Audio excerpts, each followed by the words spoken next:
está começando o podcast Lucro na América, o podcast que vai ajudar você, empresário ou empresária, dono de uma empresa, principalmente nos Estados Unidos, a colocar sua empresa no piloto automático para ter mais lucro na América.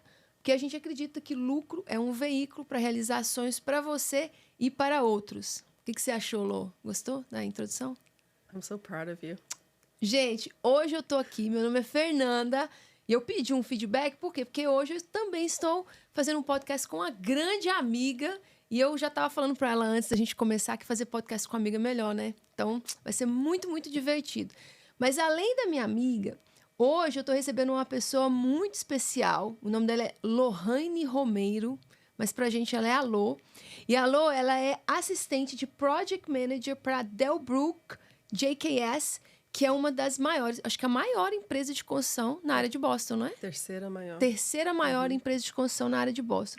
Ela está na indústria da construção por 11 anos e ela tem a licença de subcontrato de General Contractor. E antes de trabalhar para Delbrook, ela também trabalhou para Sterling Construction e para VMA Electric, que também são duas empresas grandes da área de construção. Então, muita experiência debaixo desse rostinho. E a experiência da Lô, ela tem experiência principalmente em construção na área de saúde, né? Então, hospitais, escolas e muita coisa comercial também, né, Lô? Muita experiência comercial. Além disso, ela também tem diploma na área de Construction Management do Wentworth Institute of Technology e tem a sua licença de Supervisor na área de construção e OSHA. Então, gente, é muita coisa. Além disso, ela é Board of Director do National Association de Mulheres de Construção em Boston Chapter. Ou seja, na ANF agora, nós temos uma parceira para ajudar você que é da área da construção, que é mulher. É muito emocionante isso, não é? E para falar a verdade, Lô, eu que estou aqui acompanhando as pessoas da área da construção, eu percebo que quando se fala de gerenciamento de construção, modéstia à parte, a mulher tem um pouco de talento. Então, nós vamos ajudar aí esses construtores brasileiros. Mas essa foi a minha apresentação. Lohane, se apresente. Ai, gente, é um prazer estar aqui com você. Tô orgulhosa mesmo, de ver sua jornada. Muito lindo. Bom, eu sou a Lohane, tenho 33 anos, nasci aqui, minha família inteira mora aqui. E para contar um pouquinho da parte pessoal, tenho 4 irmãos, 2 cachorros, Benny e Maple, e os meus pais, né? Os avós estão no Brasil, são de Minas. Agora, na parte profissional, eu nunca quis trabalhar na construção, nunca pensei em trabalhar na construção. Sério, Lô? Eu sempre quis ser médica. Oh, uau! Trauma surgeon. Well, now you build... Agora você constrói o hospital. Só que você sabe, a vida não é sempre como você planeja, né? Então, eu tive uma jornada muito interessante, que eu não fui para a faculdade de manhã, eu tive que estudar à noite. Os meus pais trabalharam muito, mas ninguém ensinou que tinha que salvar dinheiro para mandar os filhos para a escola, certo? Então, quando eu formei da high school em 2008, eu tive que tirar um ano para trabalhar. Trabalhava no Quiznos, se você lembra. Lembro. Hashtag Quiznos. E comecei a fazer community college à noite, mas com foco de biologia, né?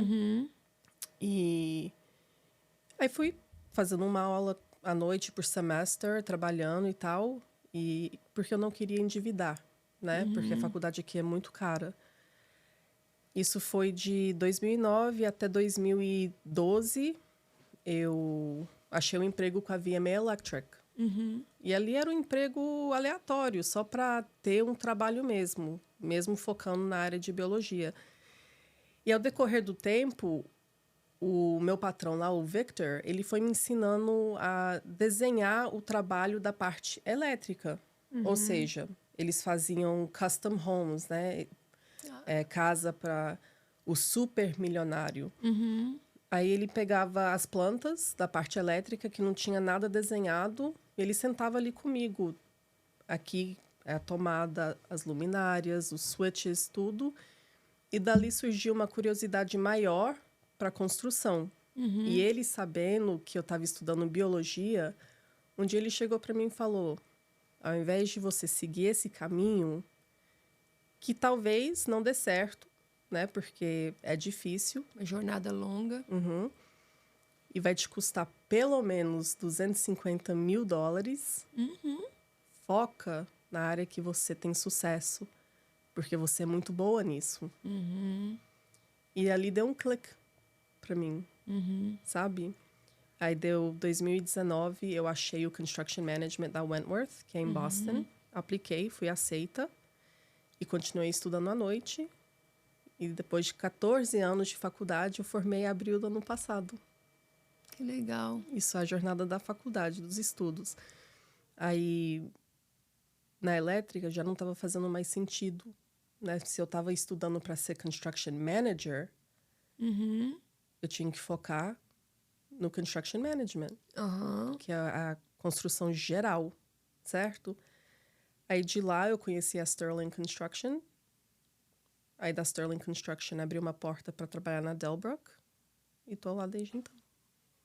Very good. Mas que legal, né? Como é bom alguém viu a vocação em você. Eu costumo dizer isso, que às vezes a gente tem blind spot, pontos cegos. Então, às vezes, quando a gente faz algo... então, isso é até uma dica para quem tá pensando em ir pra faculdade e não sabe o que escolher. Pergunta as pessoas ao seu redor. Porque, às vezes, eu quero ser, sei lá, um stand-up comedian, um comediante que faz stand-up, mas eu não sou engraçado, entendeu? Então, às vezes, a sua vocação não é exatamente aquilo que você imagina, né? Mas a faculdade, para mim, foi algo muito pessoal. Foi uma meta, de um jeito ou outro, eu queria formar. Eu queria um bacharel. Só que não foi na área que eu sempre achei, Que né? você faria, né? Foi na construção. E deu certo. E você gosta, né, Lô? Porque eu vejo que você gosta. Amo. O que é legal, porque é muito bom trabalhar com o que a gente gosta. Porque trabalhar não é fácil. Mas Não. trabalhar com o que a gente gosta é melhor. Que ótimo, Lô. Então, agora nós vamos começar, né, a puxar o conhecimento da Lohane. Por quê, gente? A Lohane, um dos motivos que ela está aqui nesse podcast com a gente hoje é porque a INF, a nossa empresa, tem ajudado brasileiros nos Estados Unidos. E a gente entende que muitos brasileiros, quando nós ajudamos a organizar a empresa, a parte financeira da empresa, gerenciar a empresa, às vezes a parte até de marketing, de operação, a gente sente que tem essa falta. Então, toda vez que eu entro numa empresa, nós ajudamos uma empresa a crescer, aí a próxima etapa daquele contractor, daquele dono da empresa agora eu preciso treinar um project manager. Então, provavelmente, sei lá, de 60 empresas de construção que a gente atendeu, provavelmente 90% deles tiveram sucesso de crescimento e quase todos estão precisando de um project manager. E aí entra aquela questão, ninguém normalmente pega alguém que já sabe o que é ser um project manager e treina um project manager. É uma coisa meio tipo, sei lá, vamos fazer assim, que eu acho que é. E aí muitas vezes eles têm a técnica, né, da construção, porque... Normalmente, a pessoa que abre a empresa de construção é porque ela sabe fazer construção, não necessariamente porque ela sabe sobre a gestão da obra, que é a sua área. Então, a gente trouxe a Lohane aqui porque nós fizemos um convite para a Lohane ajudar a comunidade aqui como uma das nossas consultoras. Então, além de fazer esse podcast, a gente está apresentando ela oficialmente aí para a comunidade e a gente também quer passar informação para a comunidade sair tanto dessa falta de preparo como da falta de licença. Nós temos hoje empresas grandes de construção que ainda pedem alguém para assinar, porque não tem a licença de contractor. Então, eu vou começar com essa pergunta, Lô. Para aquela pessoa que está nos assistindo, que tem uma empresa de construção e que ainda está assinando, pedindo alguém para assinar, pagando caro para alguém assinar para licença de contractor, qual seria o primeiro passo para essa pessoa tirar a sua própria licença de contractor? E para quem está nos assistindo do Brasil ou qualquer outro lugar, contractor, gente, é empreiteiro. Aprendemos hoje. Aprendemos hoje. Inclusive, quero falar que a Lohane é gringa, como vocês viram, ela nasceu aqui. Então, se de vez em quando sair alguma palavra, eu vou traduzindo. Mas nós vamos conseguir falar português hoje, né, Lô? Com certeza. O português da Lô é ótimo.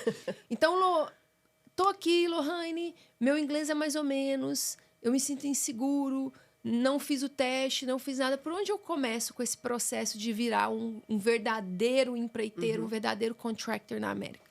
Primeiramente, o teste, o exame para pegar a licença, Aham. não é difícil como todo mundo pensa. Ele é um processo longo, um teste longo de 3 horas. Eu acho que muitas das vezes as pessoas acham que eles precisam saber todo o código de building, Uhum. que não é verdade. Não existe uma pessoa no planeta que consegue falar todo o building code, ok? O que você precisa é saber achar as perguntas do teste, Ok. certo? Então, se você está sentando para fazer o teste do CSL, você só precisa saber aonde buscar a pergunta, a resposta. Então, navegar bem os livros. Exatamente, certo? E o processo é muito simples. Se você está confortável o suficiente para simplesmente fazer a prova, só tem que ir num certo website e inscrever. Mas tem cursos aí também, certo? De 7 semanas, 2 vezes na semana, por 2 horas, 3 horas, que tem um instrutor que ajuda a navegar os livros e faz practice questions também, entendeu? Então, é muito simples. Você faz a aula de 7 semanas, certo? É só pesquisar no Google. Massachusetts CSL Prep Course. Ok. E nós vamos colocar na descrição, pessoal, que se vocês quiserem pesquisar, a gente coloca lá também. E você acha numa área perto de você, né?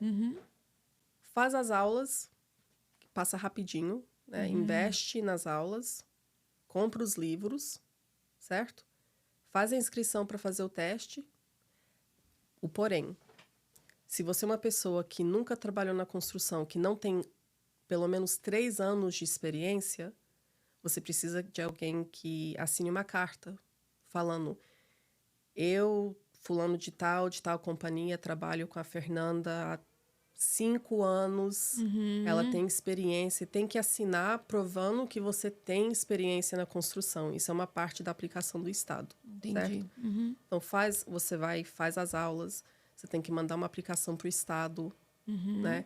Aí você marca o teste, um teste de 3 horas, e ali mesmo você recebe a resposta, se você passou ou não. É um processo muito simples, sabe? Corta meu cofre. Tira isso. Mas, Olô, eu acredito que muitas vezes, muitas escolas que oferecem esse suporte são em inglês. Então, eu acho que um dos motivos que você está aqui é para ajudar pessoas que precisam, né? Então, se você hoje é construtor e precisa, mas não fala, às vezes, o inglês suficiente para ir para esses cursos, entre em contato com a gente também, porque a Lohane quer estar aqui para auxiliar as pessoas, né? Principalmente aquela pessoa que, às vezes, o inglês não é tão fácil. Você acha que mesmo uma pessoa que não tem muito inglês, sabendo navegar o livro, ela consegue fazer o teste? Se essa pessoa, pelo menos, entender palavra-chave da questão, com certeza. Ok. Eu acho que você não precisa saber todas as palavras, mas em cada pergunta tem palavra-chave que vai te navegar para um certo capítulo do livro, certo? Então, tem que ter um pouquinho de inglês, sim. Mas dá para você conseguir se virar se Dá. você souber as palavras-chave. Não, eu penso assim, eu converso que a nossa comunidade... Porque o brasileiro, Lohane, ele é uma coisa... Nós vamos chegar no céu, vamos conversar com Deus, vamos entender o que ele pôs na gente, né? Mas eu falo, eu tenho muitos clientes brasileiros que o inglês é assim, muito básico, quase não tem inglês e se viram e constroem. Então eu vejo assim muito potencial do brasileiro, o que ele às vezes não teve tempo de estudar, tem raça e ele consegue. Então eu sei que eu conheço alguns que fizeram com inglês básico e eu acho que sem suporte, então eu imagino que eles não vão poder fazer com um suporte como o seu. Excelente. Agora vamos lá.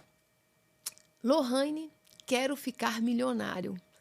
Então, o que eu vou fazer? Vou para a área da construção na América, porque construir uma casa na América é muito fácil, correto? Você vai pegar uma arvorinha de dólar, aí você vai pegar o dólar, vai construir a casa. Não é assim que funciona? Não. Conta pra gente, como é que tá a indústria da construção nos Estados Unidos e alguém que está pensando em ir para a área da construção, o que essa pessoa precisa tomar cuidado e entender? Eu acho que existe muita diferença entre a área residencial, que é a single family, e a área comercial, as faculdades, laboratórios, hospitais, os prédios que têm 300 apartamentos, entendeu? Uhum. E é muito fácil achar que você vai pegar um trabalho e é só construir. Só que as pessoas não prestam atenção na indústria. Uhum. 2019, com Covid, isso acabou com os fabricantes de material, Uhum. certo? Por exemplo, um gerador, que talvez demorava 12 semanas. Eu tô falando de obra comercial, Uhum. certo? Mas às vezes, para uma obra residencial, eles precisam também. Residencial, o gerador, que é o generator, Uhum. né? É menor. Então, você acha com mais frequência, Uhum. certo? Um gerador para um banco que é maior, antes, talvez 12, 16 semanas, até você pedir a ordem para ele chegar na sua obra. Uhum. 52 semanas hoje. Uau! Para um gerador. Então, isso atrasa demais. Painel- 52 semanas é um ano. Painel de elétrica, 40 semanas, 60 semanas. Uhum. Entendeu? E ainda subiu o preço, né, Lu? Subiu o preço, sabe? Então, as pessoas acham que talvez é só pegar um contrato e vai e fala com o dono de uma obra grande ou uma obra pequena. Vou terminar em 3 meses uma casa. 1 ano eu vou estar com o occupancy permit para você entrar no seu prédio. Uhum. Se a pessoa não pensar nesses pequenos detalhes, o seu schedule de trabalho já não vai funcionar. E você nem começou a obra ainda. Uhum. Entendeu? Então, isso é muito importante, é buscar o material. E como que você faz isso? Né? Você está com um contrato do developer, o dono do hospital. Você, Fernanda, você tem que buscar o seu subcontractor, certo? Uhum. E geralmente, quando você está colocando o preço em trabalho, você busca pelo menos 3 preços de cada área. 3 eletricistas, né? Porque você não vai com o primeiro preço, que talvez o primeiro preço é 2 milhões e o segundo vem 1,7, certo? Uhum. Então, você tem que buscar pelo menos 3 preços. Aí você vai e escolhe o eletricista que está no seu budget. O seu orçamento. Uhum. Mas nesse meio termo, você está conversando com ele. Tem que comprar alguma coisa agora? Eu tenho que ordenar? Ou pode esperar 6 meses? Você tem que ter aquele papo com o subcontractor. Para entender os delays, Exatamente. os atrasos. Exatamente. Então, não é simplesmente só peguei o contrato e já vou construir. Não, toda indústria tem problema. Essa semana, por exemplo, o installation do meu trabalho, 9 meses para chegar. Eu tô correndo atrás para outra opção, outro tipo de installation. Installation, sabe? Nossa. Pode ter problema com drywall. Você não sabe, tudo mudou. Isso é desde 2019. Que O mundo loucura. não recuperou ainda. Não recuperou. E assim, muitas outras coisas estão acontecendo, né? Com a economia, com guerras, com essas coisas. Então, e isso é muito interessante porque a sua especialização é muito do comercial. Sim. Mas, sinceramente, você fala para mim as demandas. É lógico que às vezes não vai ser tanto tempo para algumas coisas que não são tão grandes, né? Dependendo do projeto. Mas a gente que acompanha a construção residencial, muitas coisas são iguais. Igual a gente estava conversando um pouquinho, né? Sobre essa questão de quando você vai gerenciar uma obra, né? Lô, eu queria que você falasse por quê. Tem uma ideia na cabeça das pessoas que quando eles sentam na cadeira, né? Então, eu converso com muitos construtores e, às vezes, eu vejo que os construtores pensam assim, no dia que eu pegar um trabalho de 20 milhões, né? De 5 milhões, igual a Delbruck, a Conci pega milhões e milhões. Se eu não me engano, eu acho que anualmente a Delbruck faz 250 milhões de projeto, não é?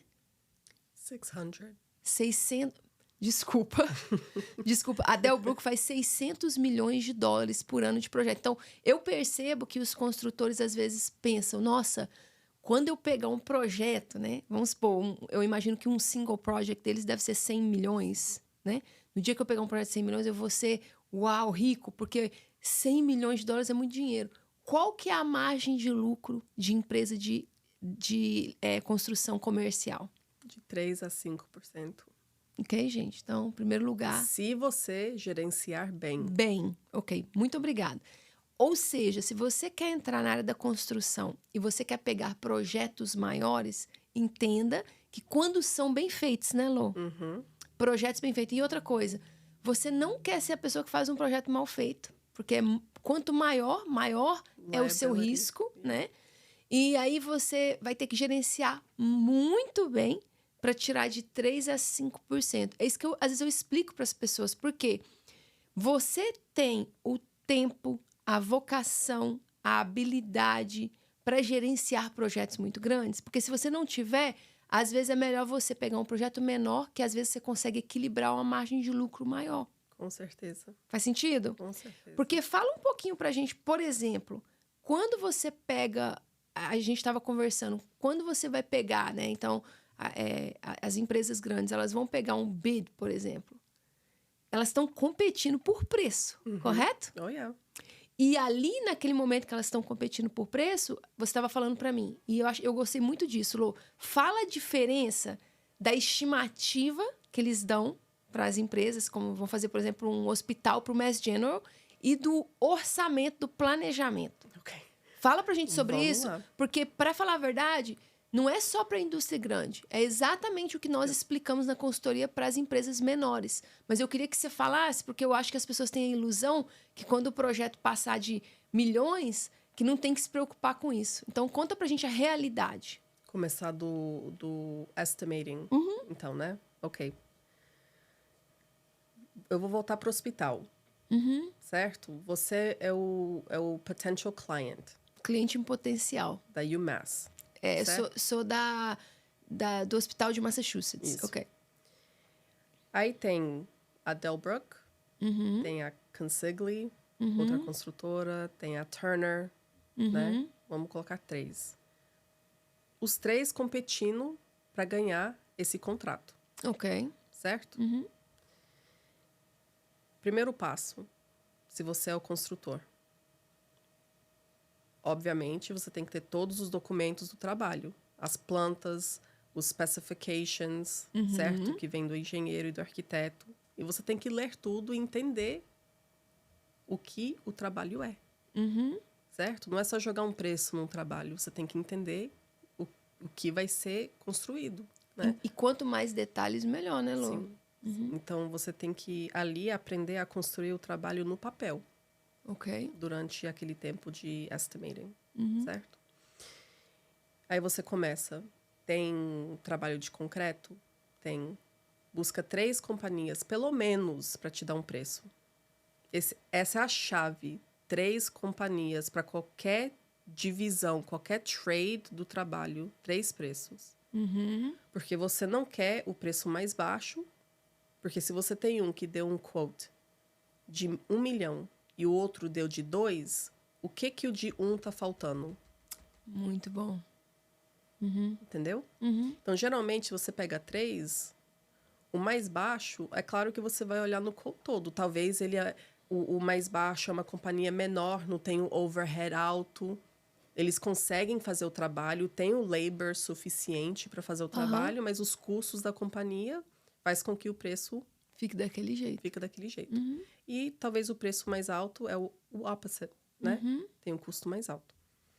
Cada trade, você precisa de pelo menos 3 preços para você comparar, certo? Aí o que você faz? Chama um scope sheet, tá? É uma planilha que você monta. Que é o escopo do trabalho, que vocês já conhecem, que a gente fala sobre isso. E muitos já têm algo parecido. E você faz um para cada divisão. E eu falo divisão, Fê, porque na construção existem, vamos chamar de código, certo? Que chama o CSL format, tá? Então, o division code da demolição é 02. Do concreto é 03. Da elétrica, dependendo de qual versão você usa, é 16 ou 26, tá? Só para explicar um pouquinho. Então, você monta um scope sheet para cada divisão e você vai página por página das plantas, dos specifications, e você fala assim, 3 luminárias aqui, né? 3 tomadas ali. Você monta o scope of work pro subcontractor, certo? E você manda para eles. Eles têm que checar sim ou não, se eles incluíram no preço. É um checks and balances. Muito legal. Ali, entendeu? E você faz isso para cada um, Ok. certo? Aí você faz o award do trabalho. A oferta. A oferta do trabalho. Esse é o lado do estimating. Ok. O lado do budget, que é o mais importante. Que seria o orçamento, né? Então, tipo, primeiro eu preciso dar um preço pro hospital. Aí eu vou e faço todo esse detalhamento para eu entender quanto que eu vou gastar mais ou menos. E eu pego 3 orçamentos para cada empreiteiro, que seria um subcontractor, ou mais, para eu decidir quanto que eu posso precificar, correto? Aí depois que você precificou, aí entra o outro processo, que seria o planejamento do orçamento. E agora você já vai escolher os seus subcontractors, correto? Porque o alvo é o quê?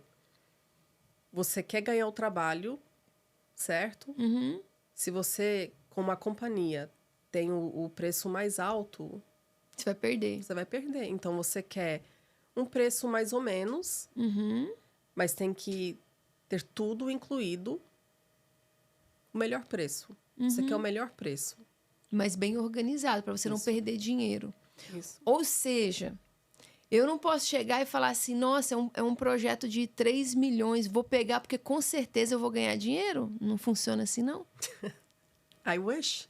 Você tá entendendo? Yeah. Porque eu acho que é aí que entra o erro. É porque, às vezes, você tá acostumado a pegar projeto de 10 mil, 50 mil, 100 mil. Aí você pensa, no dia que eu sentar na mesa e tiver a oportunidade de pegar um projeto, eu vou dar o preço menor porque eu quero pegar. Não, você tem que revisar, porque quanto maior o projeto, maior o potencial, menor é o lucro, vamos falar a verdade, porque tem competitividade e maior é a chance de você errar e perder muito dinheiro. Existe uma grande diferença em pegar um trabalho de eu vou trocar todas as portas no prédio, né? Entre eu vou construir um prédio ground up, desde desde a fundação. Da fundação, ou eu vou transformar um prédio. Tem muito risco nesses últimos 2. Se você não gerenciar bem, você perde. Você tem um risco muito grande de não perder. Adianta nada você pegar um contrato de 3, 5, 10 milhões de dólares e no final do dia você não tem lucro. Exatamente. E é o que eu geralmente falo. Por isso que a gente quer trazer esse conhecimento do gerenciamento da parte financeira que a gente faz, né, da parte de crescimento, né, para encontrar bons clientes, e da parte da obra que você está trazendo, porque eu entendo que a área da construção, ela não é uma área fácil, porque uma coisa é a minha cliente da área da beleza que cobrou $200 por uma massagem, né? E vamos supor que ela esqueceu de precificar um pedaço do overhead dela. Aí ela perdeu $30. Outra coisa, meu cliente, que às vezes deu um preço de um trabalho de $60 mil e errou na precificação, porque não fez todo esse trabalho de perguntar cada sub. Outra coisa, Lohane, não seria só mandar um áudio no WhatsApp para perguntar o sub? O sub não vai mandar para mim exatamente o que ele me prometeu? Qual que é o processo que vocês fazem de documentar esse orçamento com o sub? No mundo de hoje em dia, você precisa documentar tudo. Não existe dar contrato para um subcontractor ou para um construtor geral por telefone. É escrito, gente. Certo? Não existe isso. É porque uma coisa que eu percebo muito, eu pergunto às vezes para as empresas de construção, e isso é importante que vocês ouçam. Nós não estamos aqui falando isso como uma crítica, porque é nosso povo, só a gente pode falar. Se alguém falar mal, a gente vai ficar brava. Nós estamos aqui falando como alguém que quer ajudar vocês, porque vocês são bons no trabalho, vocês são muito trabalhadores, né? São os nossos pais, né, Lu? Nossos tios, as pessoas que a gente conviveu. E a gente está vendo vocês perderem dinheiro por causa de coisas simples de resolver. E perde dos dois lados. Eu vou dar um exemplo. Às vezes você tem uma empresa de plumbing e o contractor te liga por telefone e fala, quanto que você faz esse trabalho? Sem nenhuma documentação. Primeiro que, às vezes, o cara que tá ligando errou, porque ele já deu um preço numa obra, às vezes, sem saber. E nem viu. Nem viu. Nem viu. Então, o ideal é o cara tá na obra, ele manda as especificações, o scope of work, como a Lohane ensinou. Aí o plumber lê. Amei essa ideia do checklist. Talvez a gente pode criar uma versão para os clientes, para os seus clientes, para ajudar as pessoas. Aí a pessoa marca, devolve o documento com o valor certo. Isso acontecendo vai ser bom para as duas partes, porque aquele contractor vai poder dar um preço mais realista e quando você, que é o plumber, for fazer o trabalho, não vai ficar aquele disse-me-disse. Então, eu vejo as duas empresas tendo problema. O plumber vira e fala 15 mil. Aí depois ele vai cobrar os 15 mil, o construtor fala, não, mas você não falou para mim 12? Sabe o que acontece? E não tem nenhum documento, às vezes, para provar. Mas eu também vejo o oposto. Ah, quanto que você cobra? 15 mil. Aí depois chega uma invoice de 18 mil. E às vezes o construtor nem lembra. Ele nem lembra quanto que o cara deu. Então tem que ser tudo, pelo menos, no mínimo, numa planilha, né, Lô? Se você recebe um preço só de boca, certo? Você está me contratando para construir a sua casa, certo? O meu contrato com você, dona de casa, 1 milhão, certo? Eu ligo pro encanador. Ah, eu vou te cobrar 100 mil para fazer o encanamento dessa casa. Eu pego esses 100 mil e tá esses 100 mil no meu contrato do encanamento. Você me cobra 120? Da onde que você acha que sai esse dinheiro? Do seu lucro. Do lucro, da lucratividade. E é exatamente assim. E sai dos dois lados. Então, eu acho que é algo que tem que mudar para os subcontratos, né? Os subempreiteiros, que são os eletricistas, encanadores, os pintores. Pintor. O pessoal que faz o drywall, né? Tipo, o meu cunhado faz, então é um ótimo trabalho para fazer. Então, tem que mudar para essas pessoas terem uma boa lucratividade, mas também tem que mudar para o contractor não ficar no escuro. E é engraçado porque a gente vê isso não só em empresas pequenas, a gente vê isso em empresas grandes também, né? Tipo, não 600 milhões grandes, mas eu acho que, para falar bem a verdade, Lô, você que está lá, você tem que tomar cuidado para gerenciar, porque eu imagino que vocês já tiveram projetos que, ao invés de ter o 3 a 5% de lucro, vocês tiveram menos, correto? Eu vou te falar que todo mês tem reunião para cada trabalho para ver como que tá o budget do trabalho, certo? E você tá sentando com o dono da companhia e o vice president da companhia. Sem pressão, né? Sem pressão. Não tem pressão nenhuma. O que acontece? Todo mês você manda o seu invoice pro cliente, certo? Só que você não manda o invoice pro cliente antes de você receber o invoice do sub, tá? Então, o que acontece nessa reunião? Você tem seu budget, né? E eles olham tudo. O que caiu em cada divisão desse trabalho, sendo de subcontractor ou overhead. Eles olham tudo para make sure que tá tudo certinho, entendeu? E no final de tudo, eles querem saber se saiu alguma coisa do fee, do profit do trabalho. No final do dia, eles só querem saber daquele número ali. Porque você pode jogar dinheiro da linha do encanador para elétrica, se tiver bem pouco, exatamente, né? Porque existe mudanças no trabalho. A construção não é A e B. A construção vai assim. Vai oscilando, né? Entendeu? Então, se você gerenciar bem, não tem o porquê de sair do seu lucro. Certo? O trabalho grande, você já entra, antes de começar o trabalho, você já tem aquele número ali. O meu profit vai ser isso aqui. Se aquele número abaixou, por quê? Da onde que tá saindo esse dinheiro? Tem alguma coisa errada. Sabe? Então, é difícil, é complicado. E muitas das vezes é uma dor de cabeça, só que é possível. É isso aí que é bacana. É possível. E é o trabalho do Project Manager, né? Então, para quem tá nos ouvindo agora, eu vejo assim, eu tenho muitos clientes, donos de empresas de construção estressados, que cresceram e eles são tudo. Eles, às vezes, são Project Manager, eles, às vezes, estão fazendo administração, estão fazendo tudo. E uma das coisas que eu explico para eles, que para mim é uma das vantagens de ter você com a gente agora para ajudar a comunidade, né? Porque eu não estou querendo, de repente, virar uma construction manager. Não cabe na minha agenda. Mas, assim, uma das coisas que eu quero é ajudar as pessoas a entenderem que quando eles treinarem um project manager, o project manager faz um pouco de tudo, né, Lu? Ajuda a precificar o trabalho, ajuda a gerenciar o trabalho, ajuda a olhar o orçamento, ajuda a aumentar a lucratividade para que o project manager também tenha um bom salário, né? E fique feliz na empresa. Porque, às vezes, eu penso que eles pensam que o project manager é a pessoa que só vai observar a obra. Não, o project manager está olhando para o dinheiro e ele está olhando para a obra e ele tá organizando os subcontractors, correto? Fala para a gente o seu dia a dia, para quem é dono de uma empresa de construção, entender o valor de treinar certinho um project manager. Sim. Existe uma diferença muito grande entre project manager e superintendent. Gerente de projeto e superintendente. Sim. O superintendent é o que fica todos os dias na obra.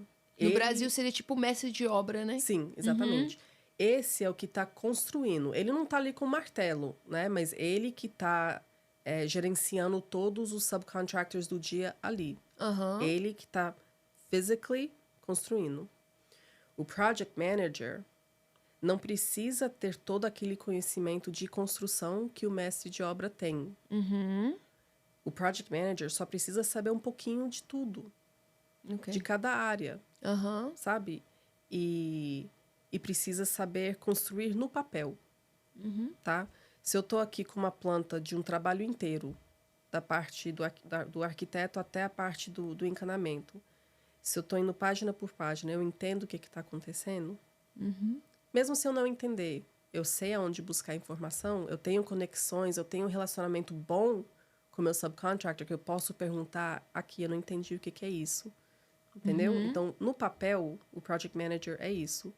Só que, outra coisa, para o project management, é o budget e terminar on time.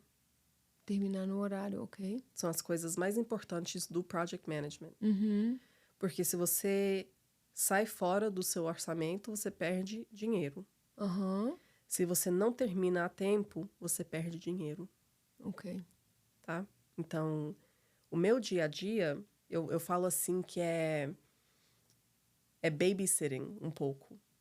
Certo? Babá de obra. De homem. De homem. De homem. Tá? Então, eu não tô na obra todo dia. Eu tô na obra... Eu tô em 2 trabalhos agora. Um banco em Plymouth e um apartamento ou um prédio de 50 apartamentos em Taunton. Eu tô na obra quarta-feira e quinta-feira. Um dia para cada um. Por quê? Quarta-feira são dias de reuniões com os donos. O arquiteto, todo mundo vem para a obra para andar, para ver como que tá o progresso e tal. E nos outros dias eu tô no office. O que eu faço? Tô trabalhando em cima das finanças. Tô trabalhando em cima dos materiais. Tô entrando em contato com o sub para perguntar que daqui 2 semanas você vai estar instalando o framing. Você tem todos os seus materiais? Porque se chega a 2ª semana de fevereiro e meu schedule tá assim, a semana inteira eu vou fazer o framing do primeiro piso. E chega esse dia, o subcontractor não chegou, o material não chegou, o que acontece com o schedule do trabalho? Lô, muito legal isso. Então, isso é uma coisa bacana que eu vejo as pessoas reclamarem que falta isso, mas não sabia que era a missão do Project Manager. Por isso, conhecimento, conversar com a pessoa é certo. Então, você ajuda a gerenciar o schedule, a demanda, o material até dos seus subs para garantir a sua obra. Sim. Eu ajudo a fazer tudo, mas não no site, não na obra. Porque essa não é a minha função. A minha função é tudo menos a obra do dia a dia, entendeu? Mas olha como é bom organizar e antecipar. Então, vamos supor, você está nos ouvindo agora, você tem uma empresa de construção. Então, uma das tarefas do seu Project Manager seria analisar o schedule da semana, talvez na sexta-feira. Então, se ele viu que o plumber vai na segunda, aquela ligação para o plumber falar, olha, segunda-feira você vai começar isso, você tem seu material, tá tudo certo. Esse check-up pode economizar muito tempo e dinheiro para um construtor. Mas aquela ligação na sexta-feira deveria ser a última. Porque isso deveria ter começado 3 meses atrás. Porque Antecipar mais tempo ainda. Lembrando que os materiais estão demorando mais. Mais tempo. Entendeu? Talvez a área residencial nem tanto, mas a área comercial muito mais. Com certeza, porque a área comercial você não tá indo no Home Depot e comprar. E comprando. Entendeu? Você tá pegando de supplier mesmo. Diretamente, sabe? né? E não você como construtor, o seu subcontractor, sabe? Só que o subcontractor talvez fala assim, eu tenho tudo, e chega no dia não tem. Mas cai em cima de você, porque o contrato é seu com o dono. Lô, então vamos falar sobre isso que eu coloquei aqui pra você, né? O que fazer? Eu costumo dizer, vê se eu tô errada, me corrija.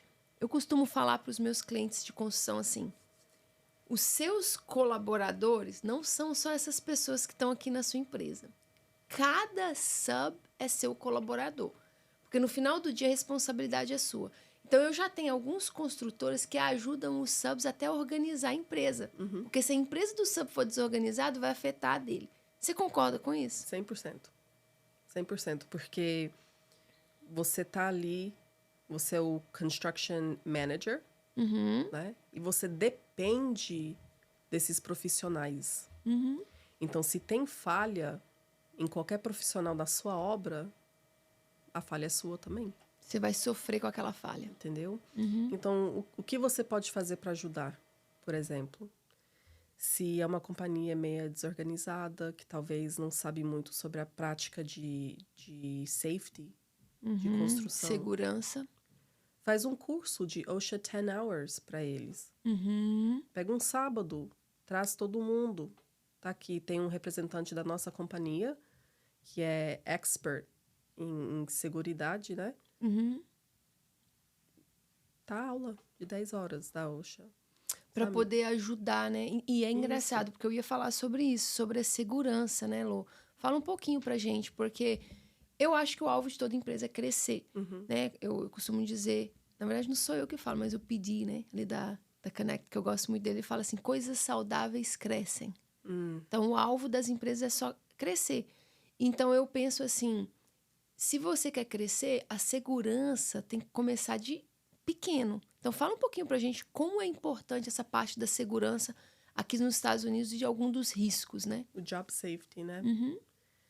Tem uma organização que chama OSHA, que é Occupational Safety Health Association. E eu não lembro quando foi fundada, mas foi fundada porque o maior caso de mortes, de fatalidades nos Estados Unidos é de trabalho de construção, entendeu? Uau. Então, pode ser um trabalho pequeno, uma casa, e você tá trabalhando no telhado, certo? Se você cai do telhado, bate a cabeça, você pode morrer. Você pode quebrar o braço, né? Coisas pequenas. Você tá cavando um buraco, né?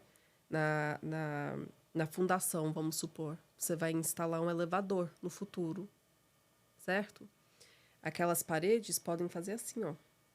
Oh, my God. E te enterrar vivo, sabe? Então, a OSHA tá ali para isso. Para ser um check and balances também. O que você não quer como companhia, no final do ano, ter um monte de acidentes registrados com a OSHA. E como que você faz para isso não acontecer?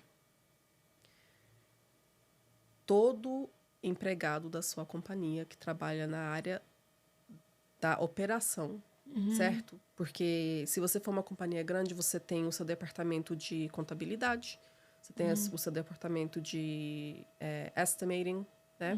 Aí você tem operations, que são os project managers, e você tem o field, que aí são os mestres de obra, certo? Essas pessoas ali que estão na obra toda semana, precisam ter algum conhecimento do OSHA. Então, tem o OSHA de 10 horas a licença, de 30 horas, que eu acho que hoje em dia o mínimo que você precisa é de 30 horas.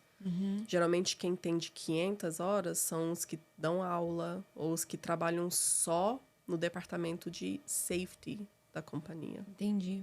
Entendeu? Eu vou te dar um exemplo. O que você pode fazer como um project manager na obra? Algumas semanas atrás, eu estava trabalhando num sábado, certo? Só eu. O mestre de obra não estava trabalhando, só que tinha umas pessoas lá de subcontractor trabalhando, então eu fui. Aí eu saí do meu escritório e fui andar em volta da obra, subindo para ver se estava tudo ok, se alguém precisava de alguma coisa. E eu olhei para cima e vi uma turma trabalhando em cima do roof. 4 rapazes. 3 estavam tied in, né? Com o cinto de harness, segurança. certo? E um que estava bem no edge. Na pontinha. Tava Não sem tava. o cinto. E a regra é, se você estiver numa altura acima, de 6 pés para cima, você precisa do cinto, certo? Aí eu fiquei em pé olhando, né? Tava vendo mesmo se ele tava sem. Aí do chão, eu gritei pra ele me ouvir, óbvio, pedindo pra ele tie in, pra amarrar o cinto. Ele deu o ok e ele foi andando. Eu subi, olha como as pessoas são. Eu fui subindo no 2º andar, 3º andar, fui até a janela, que é um prédio velho também. Aí eu olhei pela janela assim, não tava com cinto. A sua obrigação como project manager, se não tem o mestre de obra lá, se uma pessoa não tá te ouvindo, você liga pra companhia deles. Foi o que eu fiz. Eu falei, olha, o seu rapaz tá aqui, tá? Ele não tá escutando, não tá com cinto de segurança. E é legal, às vezes, até registrar essa ligação, né, Lô? Porque se acontecer alguma coisa, você avisou. Eu avisei pro project manager dele. Liga pra ele agora e fala pra ele que se ele não colocar, ele vai sair da minha obra. Na hora. Eu dei 5 minutos, voltei, ele tava tied in. O porquê, Fê? Se alguma coisa acontecer ali, é o seguro do subcontractor, é o seguro da minha companhia e ali que faz o trigger da OSHA. A OSHA pode fazer surprise inspections pra você, entendeu? Então, existem muitas coisas que você pode fazer. O primeiro é o conhecimento. Você não precisa saber tudo da segurança de uma obra. Mas talvez você tenha uma pessoa adequada da sua companhia que vai de obra em obra. Pra revisar. Olhando pra ver se tá tudo ok, né? E eu acho que os treinamentos, igual você falou, né, Lu, são importantes. Porque, assim, as pessoas, elas acham que nunca vai acontecer com elas. E eu acho que, dependendo também da questão cultural, né? Igual, eu acho que nós latinos somos mais passionais e corajosos. Então, a gente acha que não vai acontecer. E a gente tem casos. Nós temos casos que a gente conhece de pessoas que ficaram paralíticas. Eu conheço uma pessoa que o irmão morreu fazendo uma ponte em New Jersey.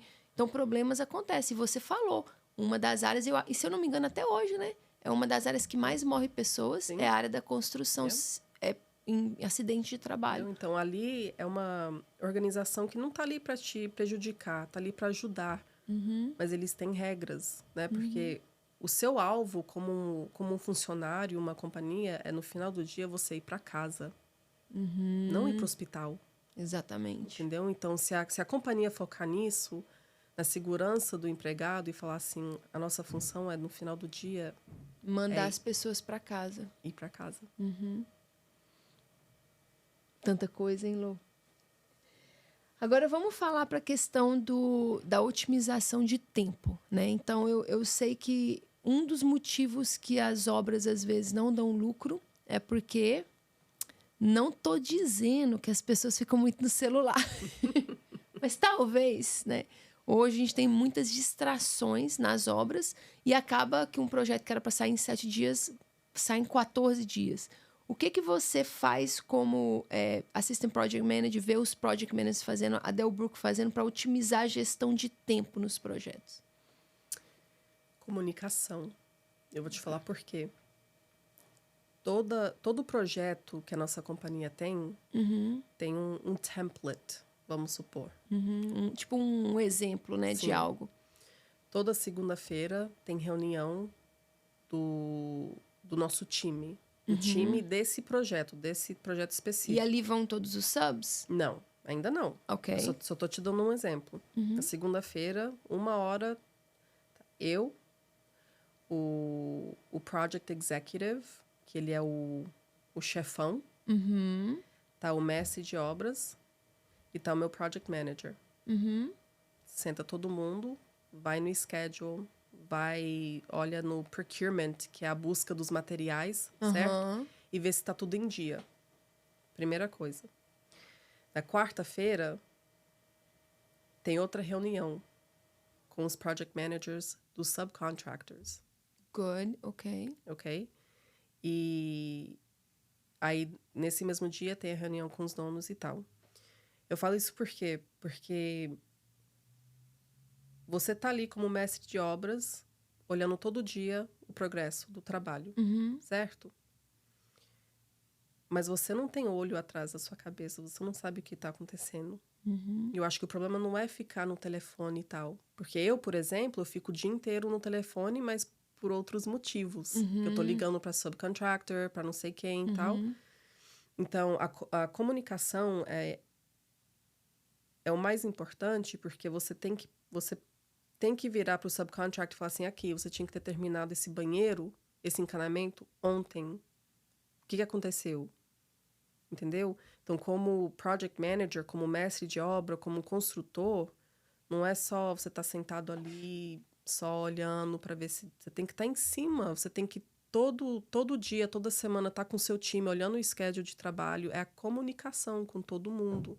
É assim que você otimiza o tempo, entendeu? Porque se você só deixar a pessoa fazer o que quer, não rende, entendeu? Entendi. Então, por exemplo, a gente pensa num bathroom remodeling, por exemplo, e às vezes um construtor foi lá, pegou o trabalho, aí subcontratou a elétrica, subcontratou o encanamento. Então, muitas vezes eles agendam, mas não existe aquela comunicação para gerenciar.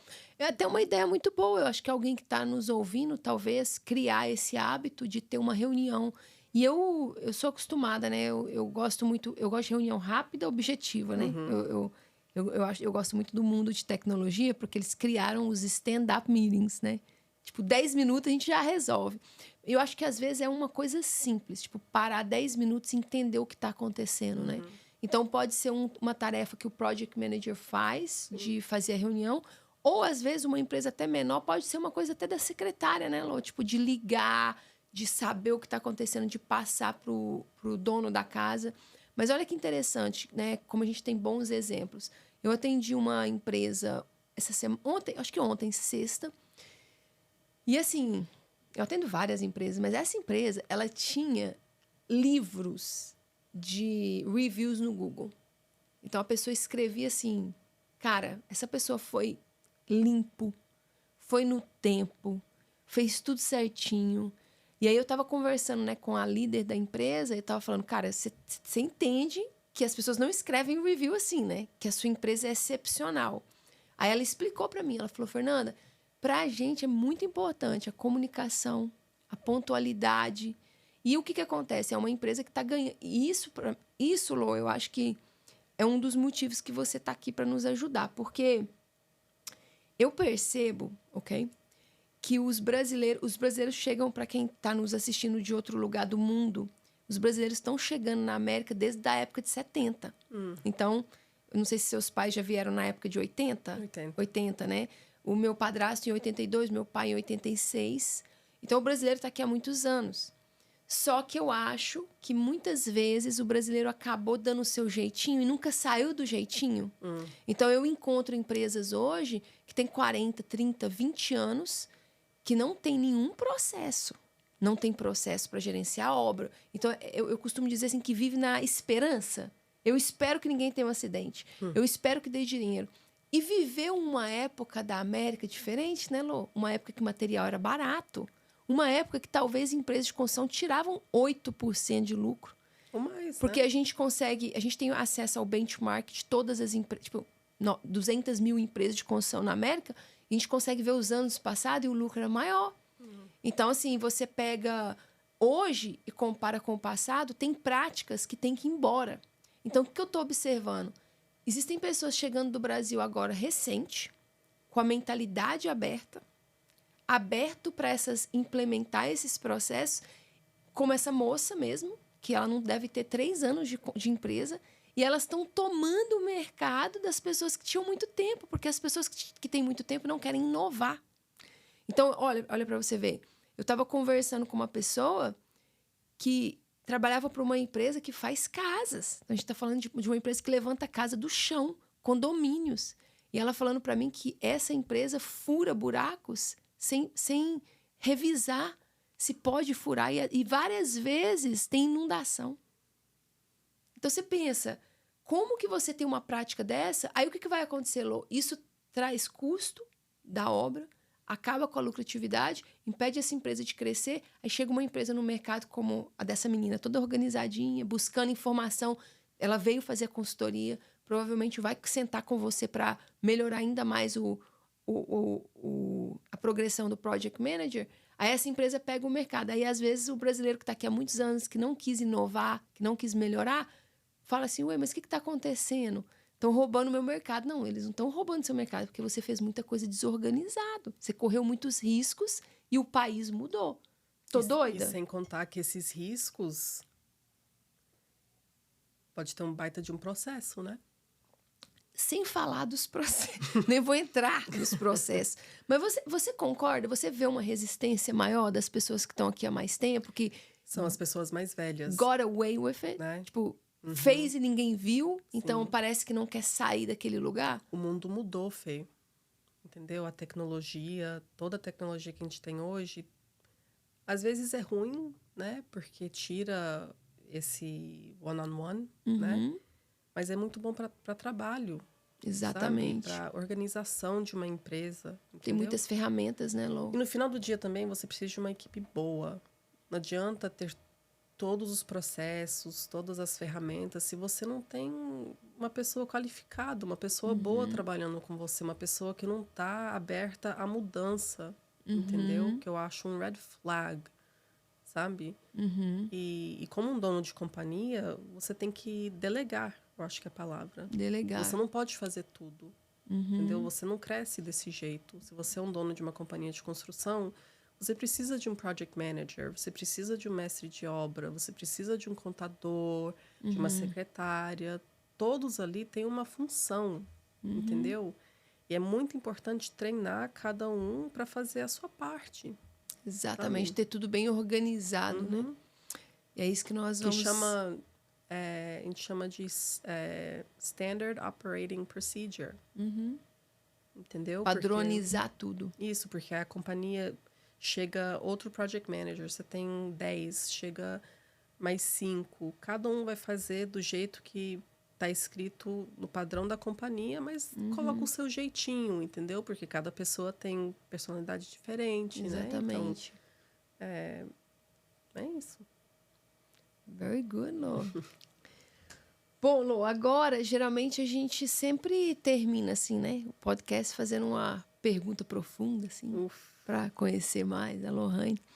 E, assim, hoje, né, vivendo o que você vive, eu acho que deve vir uma satisfação muito grande em você quando você termina um projeto e tem lucro. Porque você hoje entende que aquele lucro não é aquele dinheiro ali, né? Mas é aquela coisa que vai dar sustentabilidade para aquela empresa. Você vai poder pagar melhor os subcontractors e tudo isso.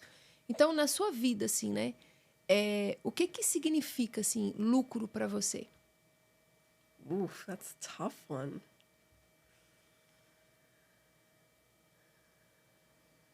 Aí você fala de lucro de dinheiro mesmo? Ou... Eu penso assim... Quando a gente pensa em lucro, né? Eu vou rephrase the question. Okay? Eu acho que eu vou fazer uma outra pergunta. Aí o editor ama editar. O editor vai cortar a pergunta. Vamos falar de legado, que eu acho que fica mais fácil para você pensar. Mas, assim, a pergunta que normalmente a gente faz, a última pergunta que a gente faz é: quando a Lohane terminar esse projeto aí, né? De ajudar a Delbruck a fazer grandes projetos, de ajudar a comunidade brasileira, como que você quer ser lembrada? Pra ser sincera,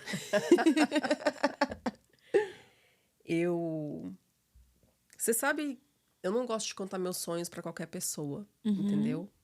Então, eu não vou entrar em super detalhe assim, mas eu quero ser conhecida como a Project Manager, a Construction Manager. Eu vou te falar por quê. Hoje em dia, você não deveria focar em buscar novos clientes toda semana. Você quer repeat business. Muito bom. Ok? E como que você gera esse repeat business? Que é o cliente voltar, né? Atender o mesmo cliente várias vezes. Tô pensando na palavra em português aqui. Pode falar em inglês que a gente traduz. Eu esqueci em inglês também. A tradução é bônus. Esqueceu as duas. É o seu legado, certo? É o seu... Como que alguém vai lembrar de mim? A Lohane... O seu impacto.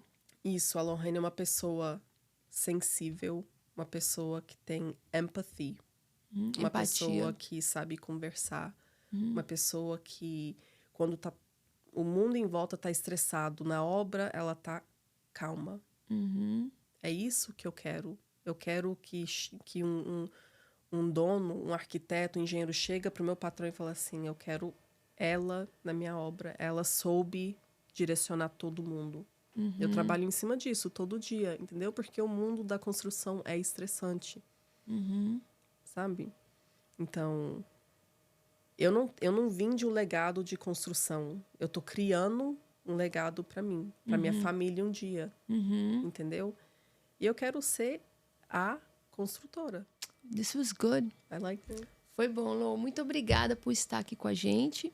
Pessoal, a gente vai trazer muito mais informação para você, como que vocês podem conversar com a Lohane, acessar a Lohane, mas por enquanto, se você é um construtor, se você é um encanador e você está naquele período da sua empresa que você precisa treinar um project manager, ou às vezes quero delegar para um project manager, mas a minha empresa nem tem um processo, a Lohane está aqui com a gente para ajudar você a criar esse processo. Então, ela vai juntar o nosso conhecimento de criação com o conhecimento dela para ajudar você. Então, entre em contato com a gente para agendar com a Lô. E muito obrigado, senhora Project Manager Construtora. Foi um prazer estar com você. Obrigada, Fê. Vocês que estão nos assistindo, por favor, para apoiar o nosso podcast, compartilhe. Siga a gente no Spotify, no Apple Podcast. Mande para a gente sugestão. E se você quiser assistir em vídeo também no YouTube. E obrigada por nos acompanhar. Beijo do gordo.